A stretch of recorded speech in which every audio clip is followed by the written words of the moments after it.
Okay, here we are. Week 2, episode 2. What the heck? I know. It's been so awesome getting people's response to the podcast so far. So It is. It's an unreal experience. And yes, to kick off week 2 with Sarah Carlson, one of our now close friends. right? I'm Makes so it excited even we more get to call special. her that. I know. I definitely fangirled the first time I met her, Same. about a year ago. And now we just, text all the time and call each Right? other. And yeah, Oh, just I know. added her to the squad.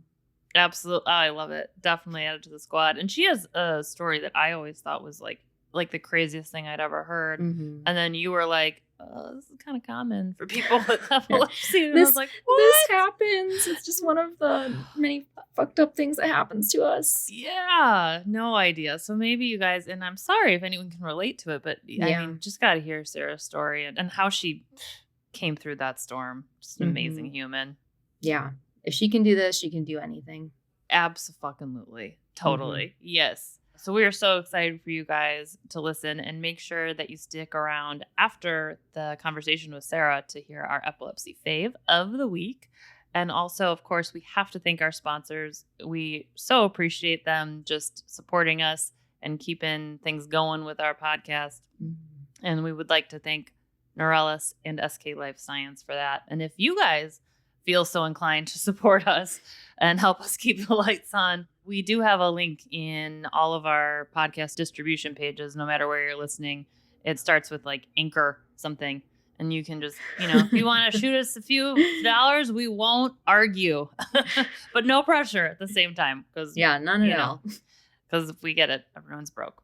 Okay, here we go. All right.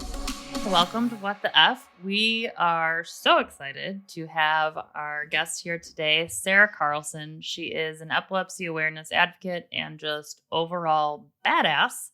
And we could not be more excited. So welcome, Sarah. We're so excited to have you. Thank you. I'm excited that you're doing this. So you call me an epilepsy advocate, and this is just like, a kid on Christmas morning, so to speak. To be here to talk about it for real. I'm really proud of you and proud of any advocacy. We could use all we can get. That's for sure. So what we wanted to start with was kind of just, if you wouldn't mind talking about your diagnosis and kind of like how your epilepsy journey started.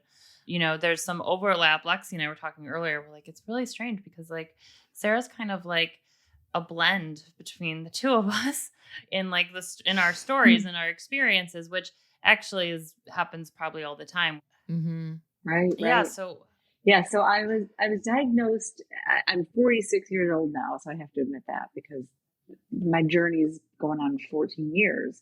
So I was a TV news anchor in Madison, Wisconsin, having done that job really successfully for several years and loved it.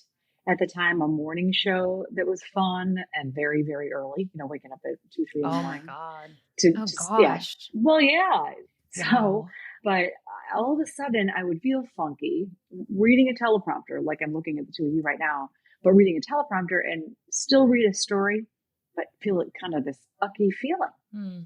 And then during the commercial break, I'd look at my co-anchor and say, was everything okay? And she'd be like, what are you talking about? So we're fine. But it got increasingly ucky. So I went to see the doctor, and it took them a good 6 months to diagnose me in 2008 with epilepsy because it was so minor. They were simple partial seizures.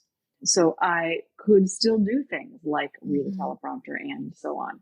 It wasn't long after that, they started me on meds that wouldn't work. I tried several at the very beginning. And also, I don't know how it happens that you get wind of this, that after the first few, if you don't fix it, then you might live with this forever. And you go, did you just tell me that I have to stop trying? But anyway, I digress. I did also have a grand mal one time when my co-anchor was reading, I fell on her lap. So no one has any footage of it, but that was pretty traumatic, honestly, for everybody else. Yeah. Going forward, they couldn't figure out why. Apparently at age 32, there needed to be a reason. And they searched high and low, and they had an MRI to look at and did lots of tests, thought that maybe I had hypoglycemia as well at one point. They knew I had epilepsy, but what caused it?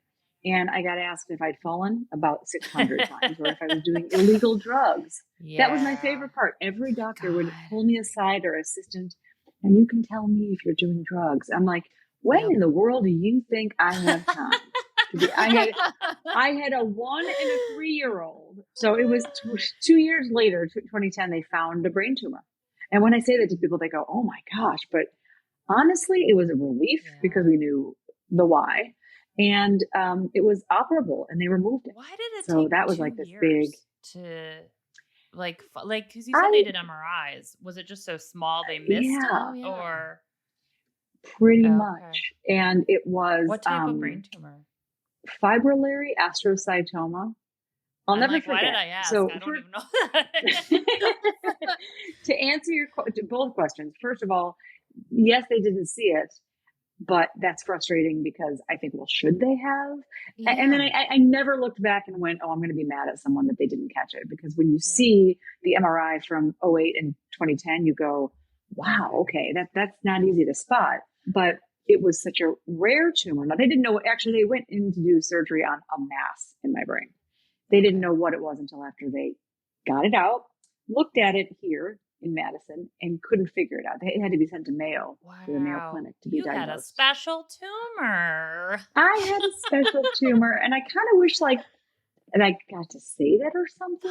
I don't know what they did with so it. Same. So because I also had brain surgery to move a brain tumor and seizures leading into, that diagnosis and then seizures after. Yep. So, but they missed mine too. Because I was convinced something was wrong, like probably 14 months prior.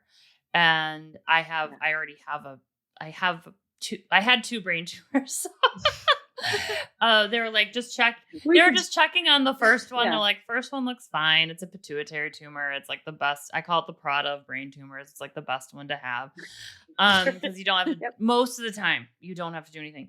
But they're like, yeah, that one looks fine. And then, 14 months later, they're like, oops, we missed it last time. And I had the same approach. So funny because I felt so weird that I wasn't mad. I wasn't mad that they missed it. My brothers were furious. They were about to kill someone. And I was like, what's wrong with me that I'm not angry about this? I'm just... Oh, I had a friend suggest an attorney. Same. I'm like, what? I want these people to save my life. Yeah. And I got enough problems to deal with attorneys right now. Let's just focus on one thing at a time. Pick your battles, people. Pick your battles. Yeah. So they took the tumor out, and I got all excited, all right, I'm done with epilepsy. And I don't know why. I feel you. I don't think someone told. I know. I don't think someone told me your battle's over, Sarah. I was just hopeful, and then it was the first one was a grand mal, and then we were back at the beginning. They were still relatively minor, though. And then I don't know how to fast forward, but eventually they became partial complex.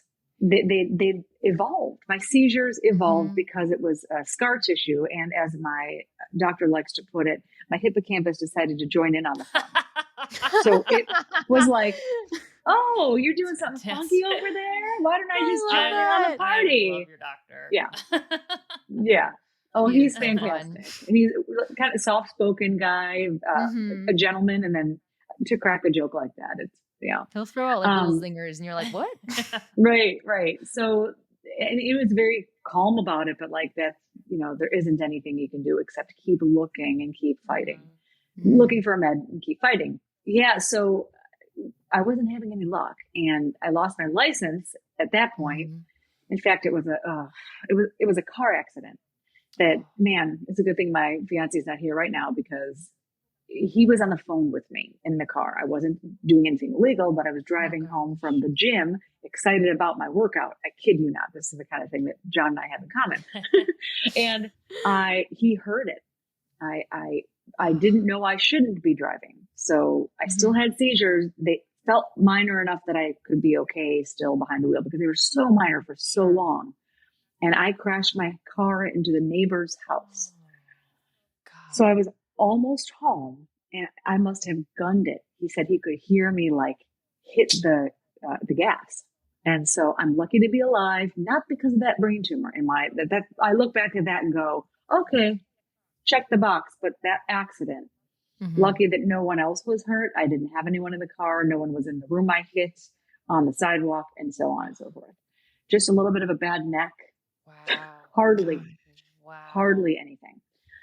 So yeah, I didn't drive for 5 years, and my doctor didn't give up all those years. My seizures were worse. I stopped talking during them. I started sitting a lot, or sitting and then laying down, and either outside or inside or in public strange places. Yeah. And they were frequent, man. The best we could do was like 3.5 weeks. And I'd be like, wow, are they going to actually end this time? I make fun of myself. I shouldn't make fun of myself, but I thought I could be that hopeful. And then they would come back in a cluster. And my sweet dog, who is now laying here, I think she's this good at sitting still while I'm on the phone, or, occupied as I am now, because I used to have to sleep the day away. Yeah. You've both done that. My dog. That's your only option. Oh, yeah. It's the only option. And my dog absolutely loves my post-ictal days because he loves to sleep. Yeah. So he's just next to me, and he's like living his best life. Right. Yeah. And she was only 2 years old. So she still liked the walk we used to be doing, and I had to stop. But then I had my sweet dad, who's retired, and we were living in Illinois at the time and near each other. We used to call him Uber Grandpa, but then he became like my Uber. and then he would follow me if I wanted to run or if we needed to walk the dog. So, yeah, I know. That is really that one's a sweet. heart wrencher. He was so amazing to me and the kids and the family. It was like it never even happened. But I'll say 5 years of no driving is not something that I would want for anyone. So that's another reason why I love the medication that we found. And it'll be 2 years ago this month. Wow. So I'm celebrating. I know. 2 years ago, later this month, I've been seizure free. Oh my gosh. My doctor says, too often neurologists and epileptologists look at their patients and each other and say, oh, that person's had seizures for 10 years or 11. That's a long time. We're just going to have to find something that can control them as much as we can. He says, what? No. Seizure freedom is what we want for people. Yes. We don't want to stop at, we're okay with what we've got, and science is out there. It's changing. And it is. Yeah. Finally. Oh my God. I know. Yeah. For years, it felt like it was just kind of Band-Aid after Band-Aid. And now, I can finally start to see that things are starting to change. And I mean, it took me about as long. It took me 10 years to find something that finally worked. And I hope to get where you gals are. chills. I'm still not driving. I'm still having one seizure a month. I went the longest I went was 4 months, and it was so glorious. Oh God. And I got so spoiled by it. I was like, oh my God, 4 months. And I just kind of thought maybe, I was out walking, and I was like, it's been 4 months. I'm so close to getting my license back. And then later that day I had a seizure, and I was like, I fucking jinxed it. No. Yeah. That is By how it thinking goes. about my license. The amount of times where you had it just dangled in front of you and then ripped away. I just did not even let myself believe it until I hit 6 months. And even then, everyone was excited. I'm kind of like, okay, yeah, cool. Can we make it another 6 months? And even now at 14 months, I'm like, okay, cool. But I was talking to my parents about this the other day, and Dad was like, yeah, okay, 2 years will be something that, I can really buy into. And I'm like, yeah, but I waited longer than I had to as well. So I waited a year after I was seizure free because I didn't have to. Based on the law, I didn't have to, but I was like, oh yeah. I thought I'd be scared, but I've been able to do long drives. I've been able to, that took me a while too, to get on the interstate between Wisconsin and Illinois. That's a Chicago, Madison thing because of family. Yeah. But I don't wish not having a license on anyone, Landis, you especially, and friends, but I say even mean people and awful people. Yeah. Yeah. Well, I do feel so lucky that I live in Chicago because the public transportation. Yeah. It's like I actually got rid of my car before any of this happened. I feel so lucky. Yeah. I feel like it's one of those fate things, I got rid of my car, and I also stopped drinking because I was getting migraines all the time from this brain tumor I didn't know I had. And so I was like, maybe if I stop drinking, the migraines will go away. Well, they didn't. But I was like, I just kept at it. And I remember when I was diagnosed there with my brain tumor, they're like, well, you can't, like, they almost seemed excited to tell me. It was like this team of like young doctors. So what are they, like interns or something? Residents? I don't know. And they were like, well, you can't drive. And I was like, do you see? I was like, I don't have a car. And then they're like, well, you can't drink. And I was like, I don't drink. And they're like, oh my God, you're the best. Right. Well, too many people though, I imagine just, Yeah. But Sarah, so how did all of this, because this was like a large chunk of time for you, and how did that affect work for you? Yeah, that's a really good question. So I was diagnosed in '08 on air doing a morning show. And like I said, the diagnosis was these were really minor seizures. And as they tried to change meds to stop them, I had a few grand mals, but I lived near the TV station, and it only happened a few times during that short period of time. I guess I stayed another year or two, and I didn't have any more issues on air. And I was determined to beat it. And like, since I couldn't beat it with the meds, I just had a kick-ass stretch, in my opinion, professionally. I had a divorce immediately after I was diagnosed. So no big deal. Yeah. Oh my God. Yeah. So really 6 months after I was diagnosed, That's my insane. ex-husband was gone. So I think I kind of had to do the blinders, and I loved my job and got into running and ran a lot more and found that to be very therapeutic. And then when they found the tumor, so there were 2 years there.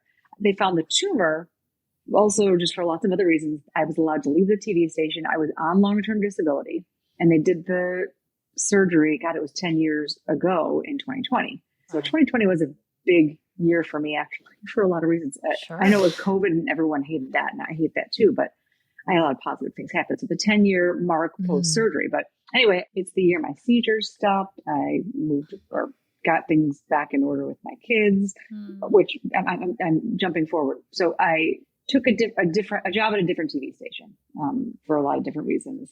Okay. Because that morning one was 2, 3 a.m. Immediately they were like, okay, you have epilepsy. You're not waking up in the middle of the night. And I took a job at a different station that was more flexible, even closer to home. I just was lucky, and these stations were nearby here in Madison. So I took a job closer to home. But again, that's when those seizures were evolving and going, ooh, maybe we'll try something different. Yeah. And the one that you can find on air, I spoke gibberish. Now, I only did that a couple times. I didn't just stare at the camera. I didn't have a grand mal or a tonic clonic. I do call tonic clonics drinks because they sound like, and I'm like, it might as well be, right? Knocks you out. I had to get that in there. But anyway. So you're on air. They told me I had to do evenings. So I did evenings at this other one. But then was this after? So sorry.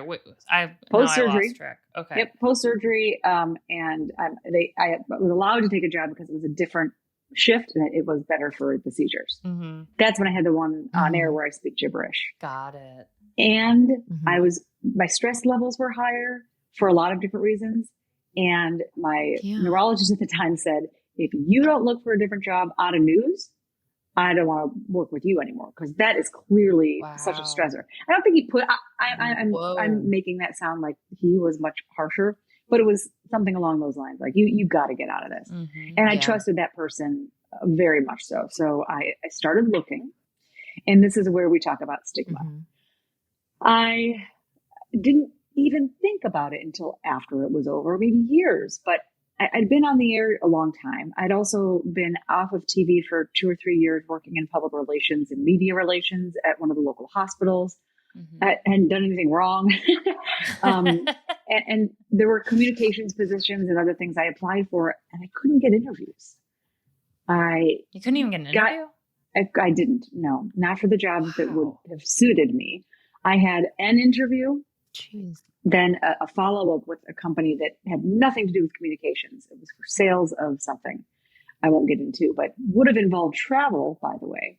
So, thinking about the epilepsy, and then I didn't get it. No one ever had to admit, and no one ever told me, Sarah, we're not going to hire you because, all that stuff we've seen. And I'd also become an epilepsy advocate. So my name was there on if you Googled my name, not just that horrible seizure, but other things that involved it. I did, I talked at things and emceed events and so forth. So I couldn't find anything. I ended up moving to Chicago because of a friend of a friend who wanted to do a startup and had too much money and always wanted to do something that was like a media relations, PR thing, keep it small and local and see what we can get in Chicago. It's where my family was and still is right now. And so I took the kids and tried. And that was sort of like my eye opener. I thought, oh gosh, this is going to be perfect. It'd be great. I was running the show. It was very, very hard. I had some wins. I, at times, was doing what I knew how to do, but there was no way it was going to be able to sustain itself. So that was it just like energy wise? What do you mean? Like the company wasn't going to sustain itself, or you felt like you weren't going to? The company was not going to do well enough. Got it. And I had a decent amount of energy because you have more energy than like anyone I know. I don't know how you do it. Well, it was survival. There was a lot of like survival mode stuff going on for me. Yeah. So that's where I got a lot of my energy. I always slept well. So I think I was letting it go at that point. But yeah, that company didn't do well. I did fine, but it wasn't ever going to last. So one of the clients for that company let me work for him. That turned out to be a guy who I think was just a pervert. Seriously. Then the next, it was like he got skeevy on me. And then I had to find another job for a company that was okay doing cold call sales, but then the company went under. Nothing to do with me. But I didn't know that was coming. 6 months later. So again, it was that one after another after another. That's just like... Until I went on disability, finally I met the doctor I'm with now, who said, don't do this to yourself anymore. The stress of looking for work constantly is only making your seizures worse. You need to be on disability and focus on getting better.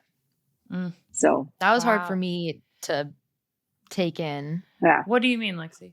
I kind of did the same thing. I tried, when I was diagnosed, I was 16. So I was trying to keep up with everyone in high school. And then I tried going to college for 2 years and I was just trying to keep up with everyone. And then, came home after that. And the plan was to go to nursing school and I got my CNA. I was working as a CNA for a while. And finally my seizures, just like yours, Sarah, started kind of just getting worse. And I was starting to have them. I could still function when I would have them, but I was like, okay, I got to be at work. So I would still hop in the car after a seizure, drive to work, and I'd be there all day. And then finally I just pushed it too hard. I was working overtime and my old employer called and said, hey, you got to show up to your shift. And I was like, I don't think you understand. I'm hooked up to an EEG. I've got a motion, butt monitor underneath me. If I get out of bed, they're going to come in and yell at me. They come into the room, Yeah. I'm not allowed to leave bed unless I'm in a Hoyer swing here. And they were like, well, we can have someone, to help you with your patients. And I was like, no, I have to quit. This is not going to happen. And so I emailed the CEO. I was like, hey, just heads up, this is what happened. He was like, I'm so sorry. You take care of you. But it happens all the time where all of us feel like we have to, keep pushing ourselves and going to work. And we all of a sudden, it's easy to feel like we cannot take the time to recover from a seizure when, you're kind of sitting there going, I'm in bed. I need to sleep this off. But really, I should be back at work tomorrow when really you probably need, longer. And you just keep pushing yourself until it gets worse and worse and worse and worse. And so finally, I had to do the same thing. I just had to suck it up and say, well, I just can't have a job until I get these under control. And, now here I am, 14 months seizure free, and I'm finally starting life. So, but it was hard. I mean, when everyone else is working their asses off and you are working your ass off in a totally different way that no one else is seeing, you are just getting up every day, taking, medications that probably make you feel like shit and, feeling like crap from seizures and, those days when taking a shower is a huge deal. You're like, oh my God, I did something today. Oh my God, life is good. Yes. Getting out of bed to do that. Exactly. Yeah, exactly. Making your bed.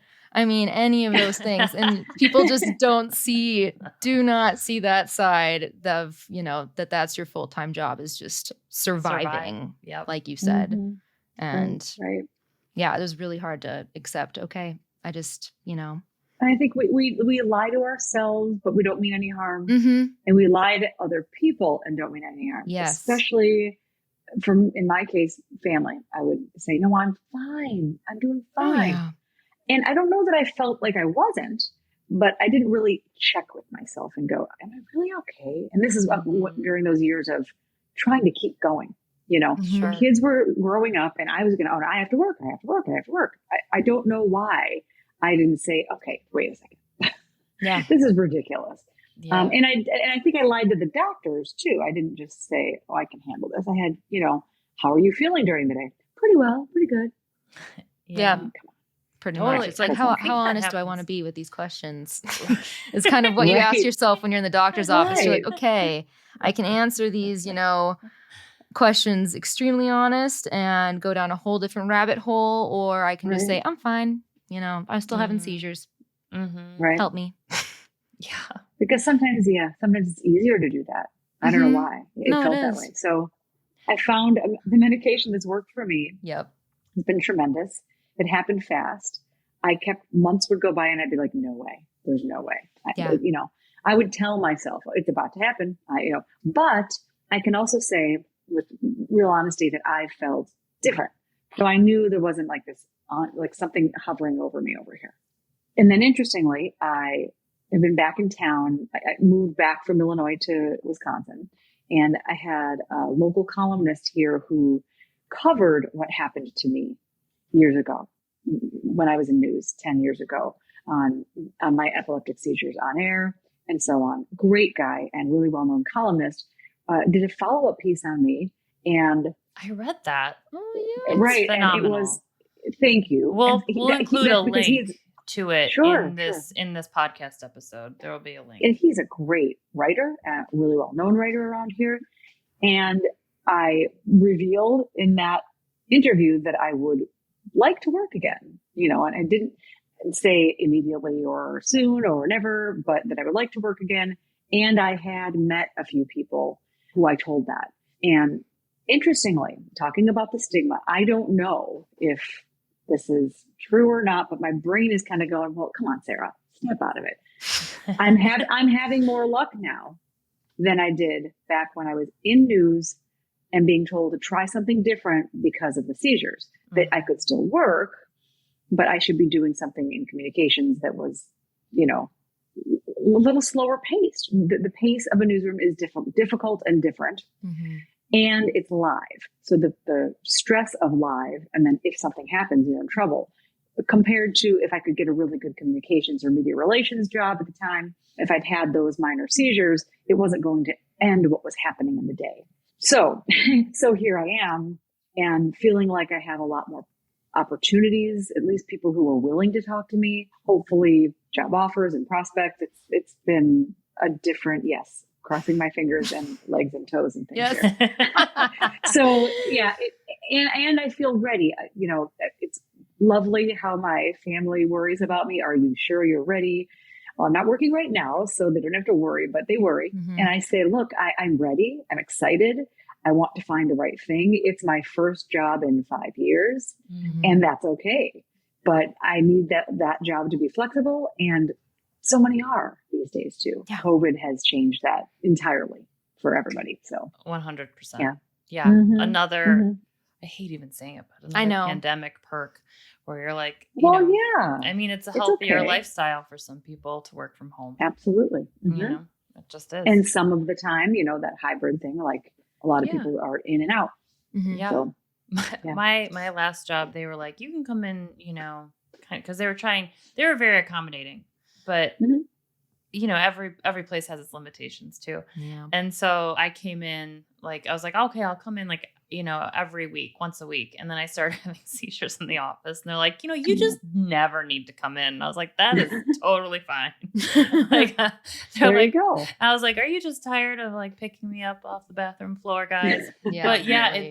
There still was that sometimes self-induced, sometimes externally induced pressure to go back to work sooner, and it was like, oh, this seizure recovery is taking you longer than usual. I'm like, no, it's the same amount of time. It's just that you need me to do some shit. Yeah. And there's a deadline and I get it. And I'm sorry. And I'm trying. Right. You know?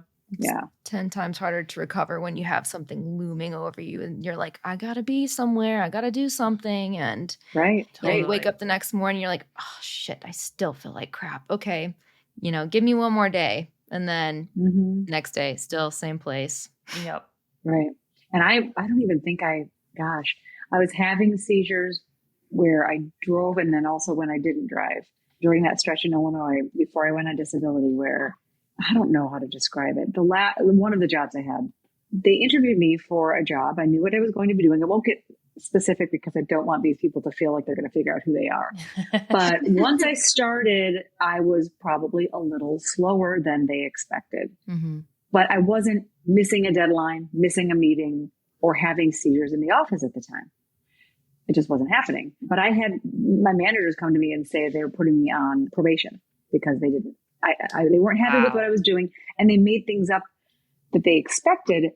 I know they made it up now. I used to not have as much confidence, but that they expected me to be doing that weren't in the job description, interview, and so on. I think they were looking to get rid of me. And that pressure sent me into a stress level that caused the last grand mal seizure I ever had. Wow. At their office in a conference room. So is it weird that my initial reaction is like, good. I'm glad they had to see it. Like, that is my initial response where I'm like, good. I had the ambulance come. I don't remember this part, but I've been told an ambulance came and I was taken out on a stretcher and I wish I could have been holding up the middle finger at somebody. I think you were. But yes. That was your middle finger. Maybe they just didn't tell you that part, but maybe that was actually happening. Right. Exactly. We hope. Gosh, I don't envy anybody who's trying to just keep going either. I feel like I had the luxury of the support I needed to be on disability too. Yeah, my family. Me too. It's not easy to just be on disability either. That doesn't pay well. And raising kids and that kind of thing. Mm-hmm. Girl, back to the badass introduction. I mean, you're raising kids while doing all of this. Well, and that's another place where I saw stigma too. And I don't mean to call myself a badass here. But this you is are. More like, well, thank you. I'll take it. But anyway, I did go through some things where I do feel I was divorced. That wasn't an issue with my epilepsy. It just happened to be 6 months after, which was damaging. Is that stressful? Divorce? Did that increase your seizures? Actually, at the time it wasn't. It was later when, again, a divorced couple raising kids runs into issues. So other things that happened are probably what made me go, oh my gosh, what the heck am I going to do? But the worst being, I did have a custody issue. I tried very hard not to badmouth anyone but the judge and the officials who made decisions.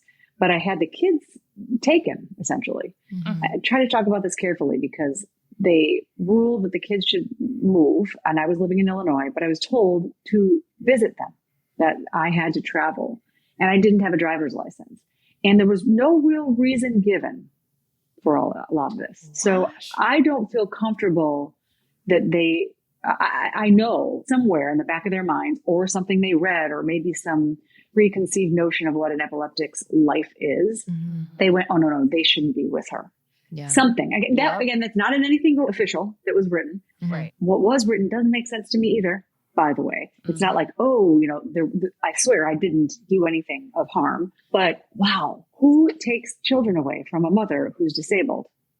It doesn't fly with me. And the family court system is another. The family court system everywhere is beyond. Mm-hmm. I decided not to fight it. Instead, I quickly, again, this was with support only. Mm-hmm. Again, financially, because I had to have representation, but I was on disability. And otherwise, I had my family get an apartment up here in Madison where I spent a lot of time and I could be with the kids instead of, because imagine, go visit for the weekend and stay where? Yeah. At the hotel. Right. Hotels turned out to be more expensive than an apartment every month. But that was not a bill that I was paying at the time. Mm-hmm. And then I quickly filed for 50-50 and chose to move back. And that's why I am back and happy to be here and with my kids 50-50 because I figured what happened was wrong, but I don't want to punish the wrong people or do the wrong thing here. So while I would have loved to stay in Illinois, I also love Madison. And then the kids are growing up faster, and you blink, and as everyone talks about, my daughter will be in college. She'll be a senior this year. So oh my gosh. we're talking about college. Oh. But that one will get me teared up. So anyway, Yeah, and then my son will be a sophomore, and yeah. Wow. So, mm-hmm. That's I'm just so happy that things turned out the way they did for you, Sarah. Yeah. Thank you. I mean, you definitely deserve all of the good things. Well, thanks. Well, so do you two, though. Oh, well, Sarah, thank you so much for being on. It's just it's my pleasure. Don't thank me. I thank you. Oh, you're so sweet. I'm not sweet. I'm being honest, and I'm thanking the two of you for doing this. I think it's fantastic. Oh, well, and it's really just so we can get shit like this out there, and I think, exactly. and so that other people going through this stuff can be like, oh my God, that happens to me too. Or, I'm not alone. And yeah. So 3 of us have had many of those moments together. Yeah. Wow. Why is it that when you meet someone else with epilepsy, you're just like immediately connected? Yeah. There's a lot of that. Oh my God. Right. Yeah. First time I met Sarah, we were like, oh, we'll be here for 30 minutes. Like 4 hours later. Yeah. People could not pull us apart from each other. And we're like, sorry, we just want to talk to each other. Yeah. Too bad. We're going to talk to each other and, the bartender who has epilepsy and the, the photographer who has a kid with epilepsy. And this is where we're going to have fun. Exactly. Yeah. And didn't people think you two were sisters? Yeah. At this event? Yeah. They thought we were related. Yeah. Which We were like, we only met yesterday, adorable. but thanks. we met at the mixer. Right. Exactly. I'm probably almost old enough to be your mom, but oh, hey, whatever. Yeah, I am. No, I think. You do not look it. Well, thanks. I don't really care. I don't count really age. Right? I just try to go by how I feel. And it's nice to be feeling better. It is. I mean, it's so just happy for you. It's overwhelming the options that we have now. Yep. Yeah. They're going to keep coming. Yeah. So excited to see what else is in store for you and, see you get a job sometime and be able to enjoy it. Mm-hmm. Yeah. And we'll talk about it too. Absolutely. Yep. Yes. Yep. Okay. Well, thank you, Sarah. Love you so much. Love you too, ladies. Okay. Here's our epilepsy fave of the week. It is a company called Temporal Tees, and they have very funny shit about epilepsy, from shirts to stickers to mugs to glasses. Absolutely check them out. They have an Etsy page, and if you just type in Temporal Tees, you'll find them. They're also on Instagram. Highly recommend their stuff. And as always, our epilepsy faves do not pay to be featured on here. We just really want to uplift anyone who's doing anything who has epilepsy in the community. So if you want to be featured, just reach out to us via our website at whatthefpodcast.com. Okay, next week, guys. Bye.